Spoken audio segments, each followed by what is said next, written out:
Good morning and welcome to the Green Beard Grooming vlog. Today we are going to be making mustache wax. You'll see here that we have two recipes. I personally prefer the one on the left. I've made both of them before. So test wax number one will be my personal favorite. And if Green Beard Grooming ever sells wax, that's probably the one that we will sell.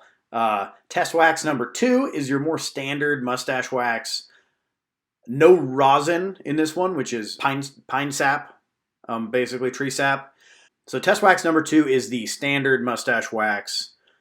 The difference between the two is test wax number one with the rosin is going to have a little bit more hold to it. It's going to be a firmer wax, whereas test wax number two is going to have a looser hold. With me, I like to curl my mustache, and it just won't stay as curly with wax number two as wax number one. I'll do a test after all of this to show you, but I'm pretty sure that's what we're going to find.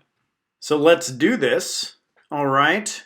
We're going to start out with the oil. Always start out with coconut oil, especially if you're using rosin. If you don't, the rosin will destroy your bowl. All right, so we're going to do 2 parts coconut oil in this one, and 1 part rosin, the pine sap, right? The dried, crushed up pine sap. And then we're going to do 3 parts beeswax once the rosin has kind of mixed in. Basically, you just melt these 3 things together. 2 parts oil, 1 part rosin, 3 parts beeswax. You melt it, and then we're going to dump it into the container. We'll be good to go. I'm going to go ahead and add some essential oil in here just to cover up the smell of yesterday's food in my mustache. Now that we have it all combined, I'm going to lift it all up right in front of the GoPro to get a nice shot of the... Ooh. Stupid. Let's take just a moment here to talk about the importance of having a first aid kit on hand in the kitchen. That way, if you're in this situation, you can quickly apply some burn ointment and get back to pouring out your mustache wax. This time, we are going to put it on a coaster. Probably destroy that coaster, but we're not going to add any blisters to our fingers. Get it all out there, nice and slow. Be careful, careful. There we go. Set it down, and we're good. Now, I wouldn't recommend holding the container when you pour boiling oil into it next time. Now let's move on to test wax number 2. Basically, it's just the same as test wax number 1 minus the rosin. So I'm going to use this opportunity to talk a little bit about where these materials are sourced and what you need to be concerned about from an environmental perspective. So the beeswax, generally beekeepers have a vested interest in the health of their beehives and their bees. So I'm sure there are good and bad practices out there, but for the most part, we're not going to worry about beeswax too much other than we want it organic, and I go here with an unbleached beeswax. Now the rosin can be harvested from dead trees or live trees, but much like the bees, people that harvest resin, tree sap, to make into rosin, generally are going to keep those trees alive and happy because they need to collect more resin down the road. I should add here as well that pine trees are generally a good source of habitat and are grown in places where they naturally exist anyways. So we don't need to be too concerned about where our rosin is coming from either. Rosin can be harvested from tree stumps, but generally the sap is collected from live trees. So we don't need to be real concerned about that, though you should give it a quick look. Now, when it comes to coconut oil, coconut plantations can be a problem for reforestation, but what you really, really don't want to use in your mustache wax is palm oil.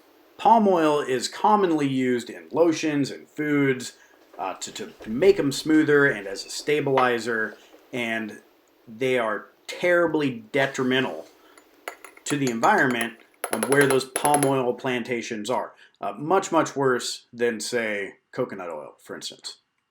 I actually visited a palm oil plantation in Costa Rica a few years back, and like any plantation, it was thousands and thousands of acres of just these palm oil, non-native palm oil trees, no other habitat to speak of. And the real terrible thing about palm oil plantations is that the palm oil plant is non-native to those areas and doesn't supply anything really that the wildlife in the area can utilize to survive.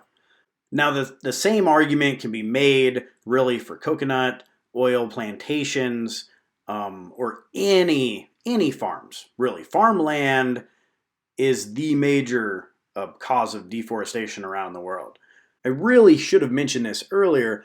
Most of your beard balms, your beard waxes, and your light hold mustache waxes are made from petroleum jelly.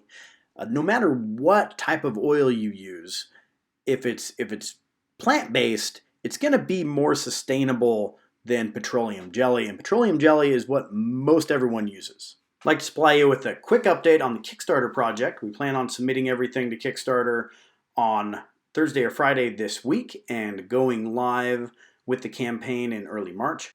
Now, in the next video, I'm going to test out the 2 waxes that I made on a run. We will be planting 1 tree for every comb we sell, and reforestation is something that I really care about. As many of you know, I grew up on a tree farm in Nebraska and spent my springs and falls planting landscaping trees with my dad and my mom and my brother and sister.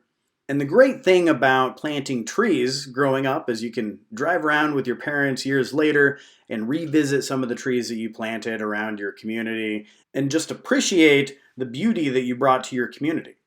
I've always wanted to work for a company that was making a difference in the world, and I've decided to create my own, and we can't do it without your help. The Kickstarter campaign will be going live in early March 2020. Like and subscribe to our Facebook page or YouTube channel. If you'd like to see the recipe, I'm going to go ahead and post it to the Facebook page. So if you just want the recipe, go there and I will have it posted. Thank you.